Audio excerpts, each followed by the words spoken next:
Bonjour et bonsoir, et oui, cela dépend de l'heure à laquelle vous allez suivre ce programme.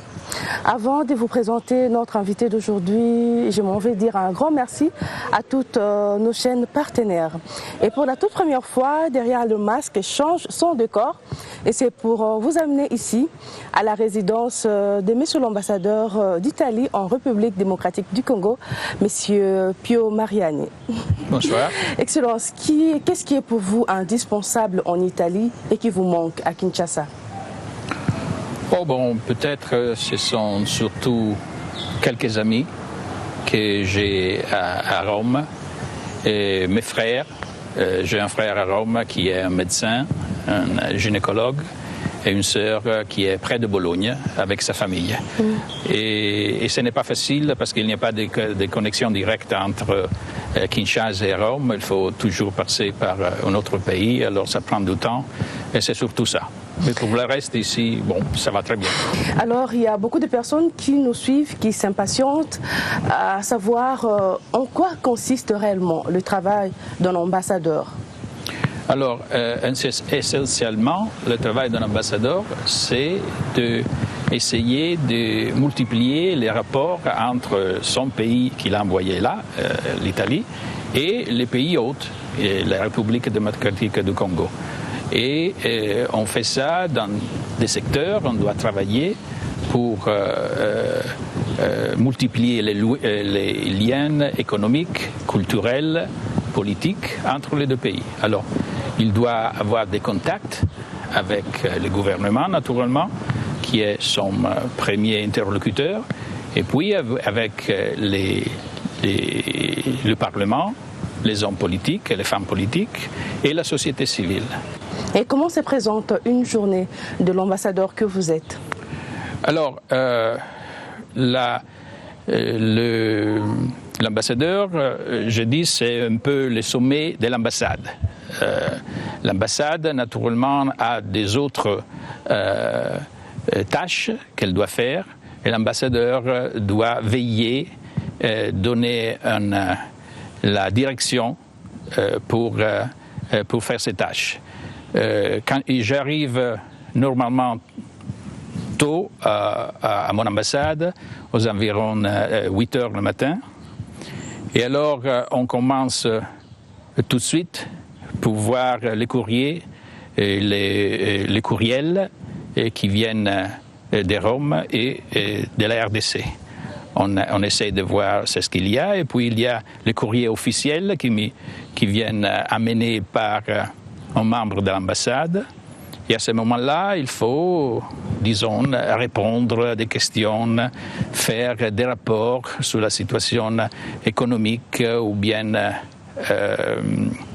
politique de la RDC. Alors, Monsieur l'ambassadeur, nous allons passer à notre toute première rubrique, le portrait. On va essayer de vous présenter à nos invités, leur donner votre biographie. Suivez et on se retrouve juste après.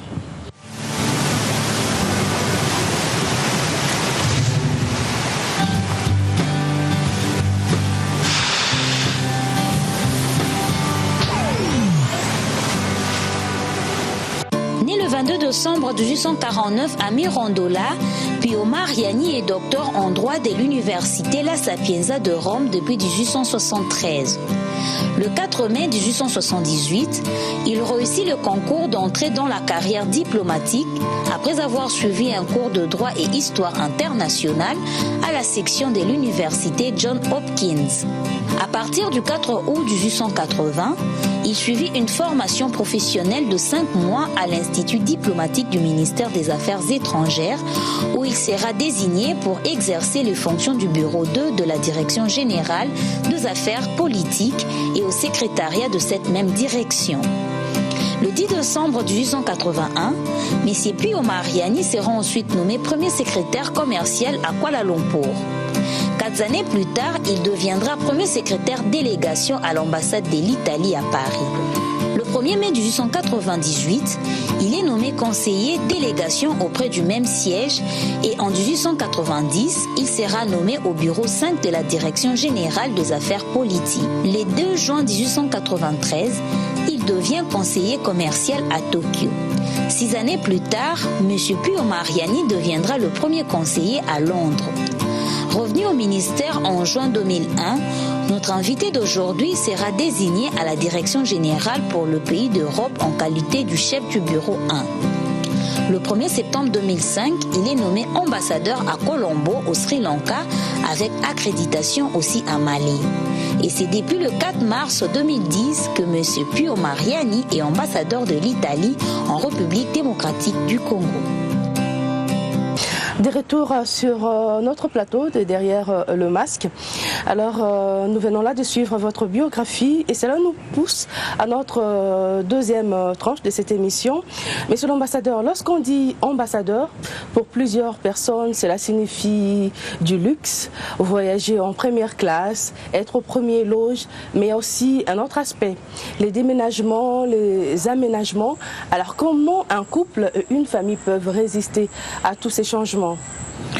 Alors là, effectivement, la vie des ambassadeurs, naturellement, est relativement aisée, mais il y a beaucoup de difficultés. Alors, il faut vraiment avoir, surtout, une femme, comme j'ai, avec qui on peut faire confiance et à qui on peut déléguer, disons, beaucoup de choses pour tous ces déménagements. C'est un déménagement compliqué, mais alors il faut les affronter ensemble. Et un autre problème qui nous ambassadeurs, mais aussi les autres qui travaillent pour des ambassades, ce sont les enfants, parce que les enfants sont déracinés plusieurs fois dans leur vie.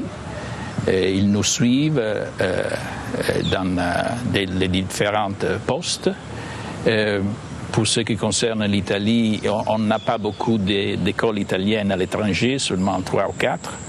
Alors il faut les inscrire à des écoles ou bien françaises ou de langue anglaise.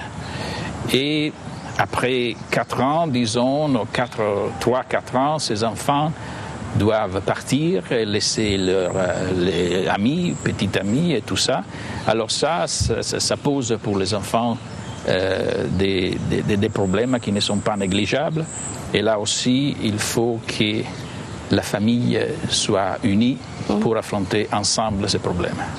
Alors, monsieur l'ambassadeur, pourrions-nous avoir une idée sur le nombre des demandes de visa traitées chaque année? Alors, depuis que je suis arrivé ici, on avait l'année avant, le 2009, on avait traité 2900 dossiers de visas. Et l'année passée, c'était 7500. Il y a beaucoup de personnes qui nous suivent, qui veulent savoir qu'est-ce qu'un Congolais peut faire pour obtenir la carte de séjour de votre pays. Pour obtenir la carte de séjour en Italie, il faut avoir un travail en Italie. Alors, il y a beaucoup de Congolais, pas tellement comme en Belgique et en France, mais il y a beaucoup de Congolais en Italie qui travaillent en Italie, qui se sont surtout dans le nord-est italien, qui ont fait une nouvelle vie en Italie et ils travaillent là-bas et après qu'ils ont un travail régulier, ils font venir la famille, la femme, les enfants et tout ça. Mais pour avoir un permis de séjour, il faut travailler ou bien faire des études à l'université italienne. Excellent, c'est mieux d'en parler. J'aimerais au moins que vous puissiez préciser réellement à ceux qui nous suivent quel est le danger qui arrive souvent aux personnes qui immigrent clandestinement dans votre pays. Vous avez touché un point très important et pendant ma permanence ici, je me fais J'ai même parlé à plusieurs fois à l'université, 2 fois à l'université catholique. Et c'est très important de ne pas aller en Italie illégaux. Alors, si on arrive là, nous avons eu des situations dramatiques à Lampedusa, mais à part les voyages, on arrive dans un pays, on est sans papier, et alors on trouve difficilement un travail, on est exploité, parce que malheureusement, naturellement, il y a les Italiennes qui exploitent cette situation. On n'a pas de couverture pour la santé, et la vie, c'est très cher en Italie. Monsieur l'ambassadeur, dans cette émission, mon équipe et moi aimons faire des surprises à nos invités, et vous allez suivre quelques personnes qui ont parlé de vous. Je vous invite à les suivre.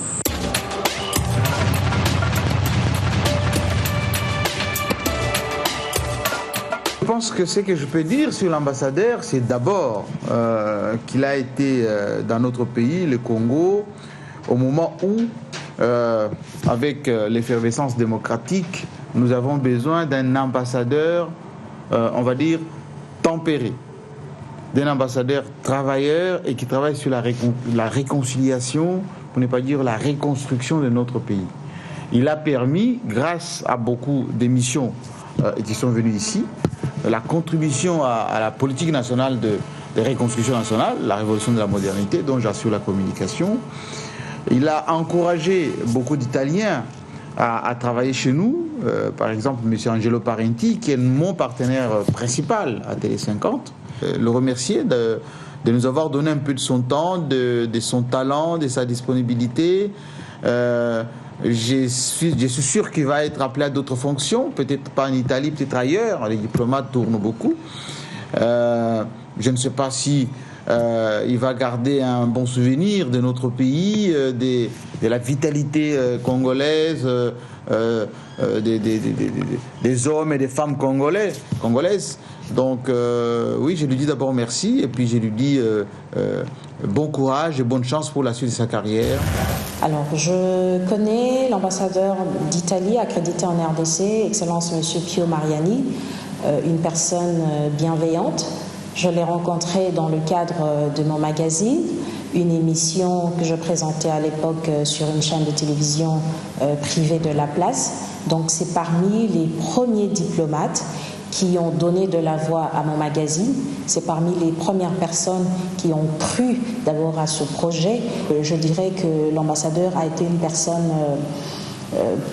personne bien qualifiée pour parler, plaider de notre cause, et c'est quelqu'un avec qui les atomes sont crochus et le courant passe très bien. Je remercie personnellement l'ambassadeur Pio Mariani pour cette opportunité qu'il m'a offerte lors de mon émission, parce que vous savez, la plupart des diplomates, quand ils viennent dans votre émission, ils veulent savoir qui avez-vous déjà invité dans votre magazine, vous avez parlé de quoi, et des fois ils vous exigent, je ne parle pas en termes d'exigence, mais d'une manière assez voilée, ils vous demandent en quelque sorte un peu le questionnaire, ce qui n'est pas tout à fait le cas avec moi. Je peux donner quelques thèmes, mais pas tout le questionnaire de l'émission, sinon ce ne serait qu'une répétition.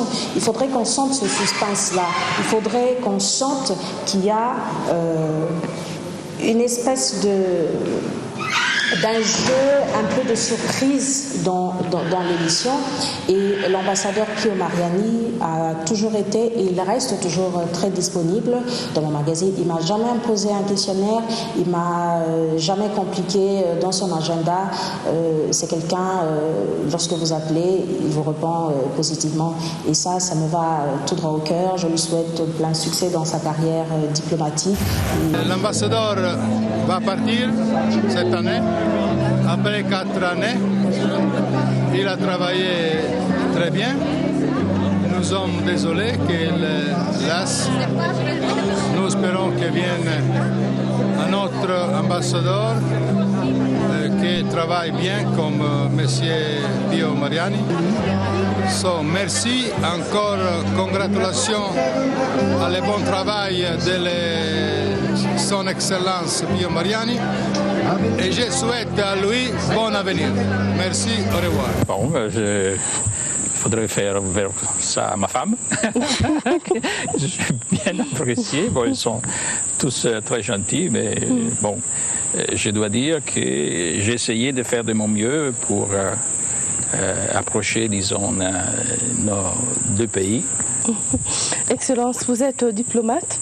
Alors, tout au long de votre carrière, vous êtes appelé à vous déplacer souvent selon vos mandats.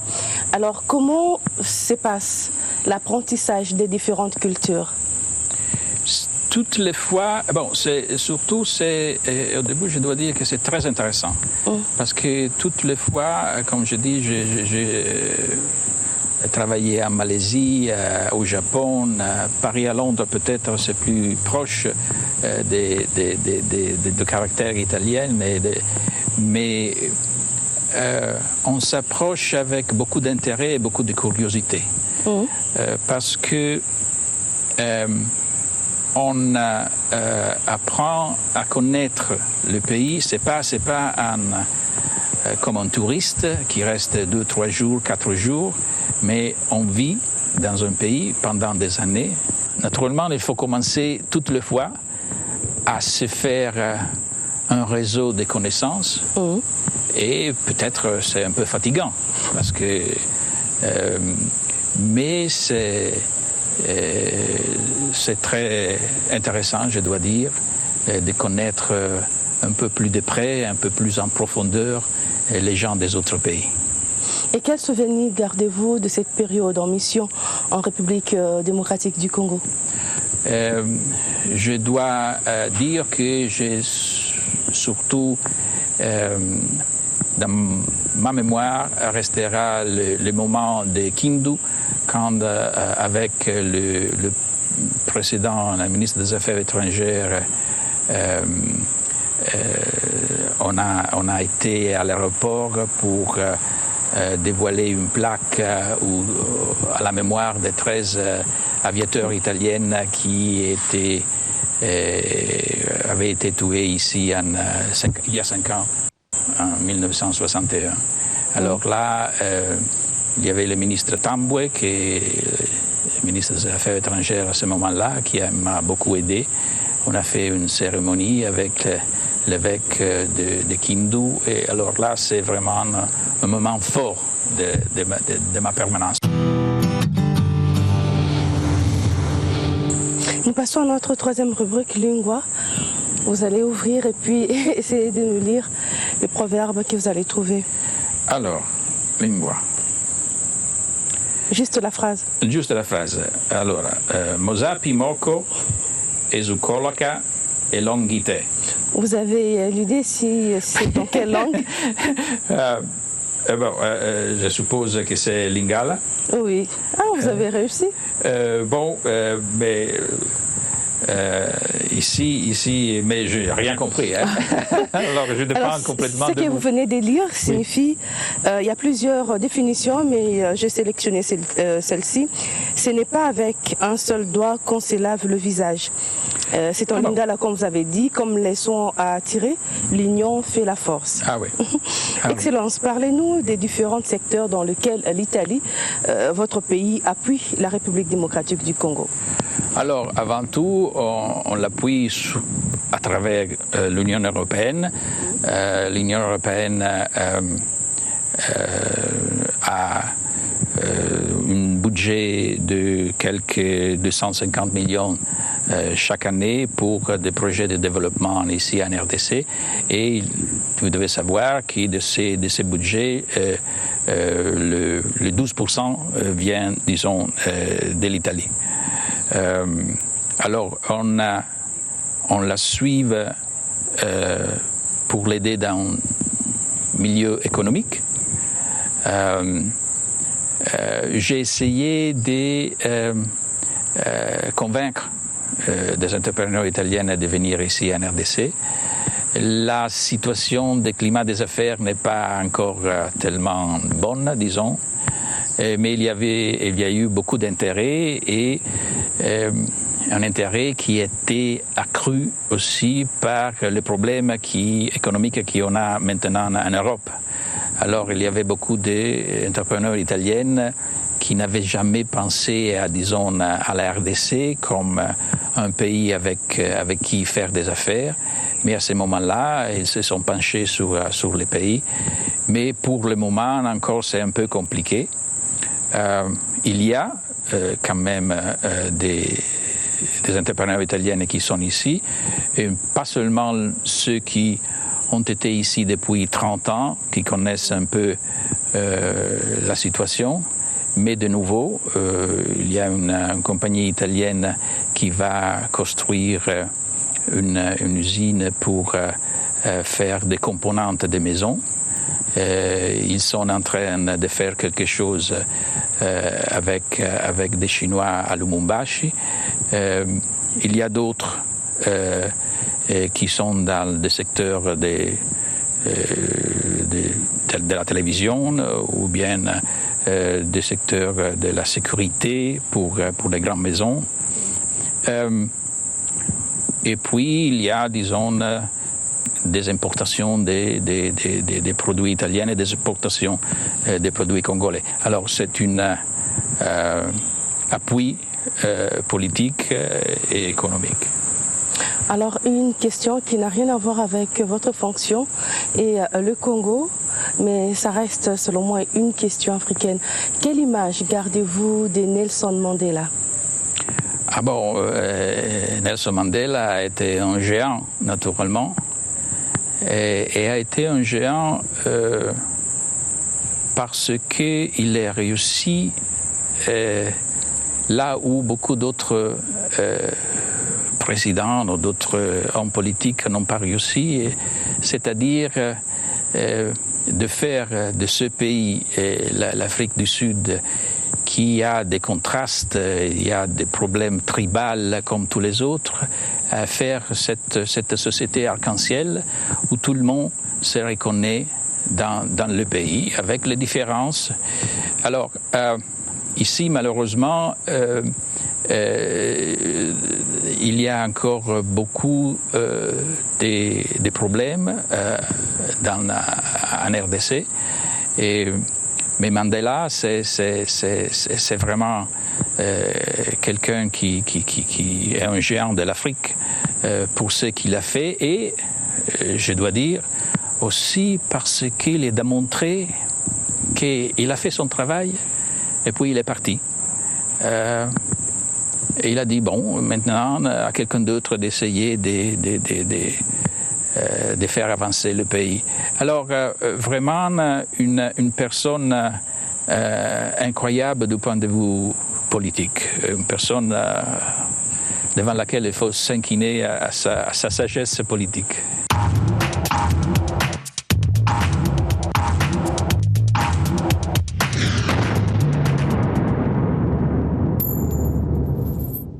Nous sommes arrivés à la toute dernière rubrique de cette émission. Alors, je vous poserai 5 questions auxquelles vous allez me répondre par vrai ou faux. Si vous pensez pouvoir ne pas avoir de réponse sur la question, vous dites je passe et je prendrai la question suivante. On peut commencer? On peut commencer. C'est un examen encore. Hein? Vrai ou faux, il y a déjà eu un pape femme? Faux. Vrai ou faux? Quand même. Quand même, il faut dire qu'il y a On répond eu... par vrai ou faux et après vous allez continuer. Oui, faux. Vrai ou faux, monsieur l'ambassadeur, Mariani parle lingala? Faux. Vrai ou faux, le service consulaire d'Italie traite avec dignité toute personne à la demande du visa? Vrai. Vrai ou faux, Michelangelo était un architecte? Vrai. Vrai ou faux, votre épouse est aussi votre meilleure amie? C'est vrai, absolument.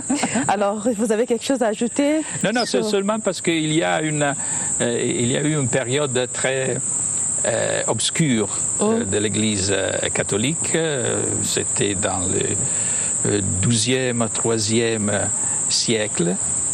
Et il y a eu des années, il y avait 2, 3 ou 4 papes. Mais ce n'est pas comme ça qu'un pape a décidé de laisser le Saint-Siège à l'autre. C'était des papes qui se faisaient la guerre entre eux.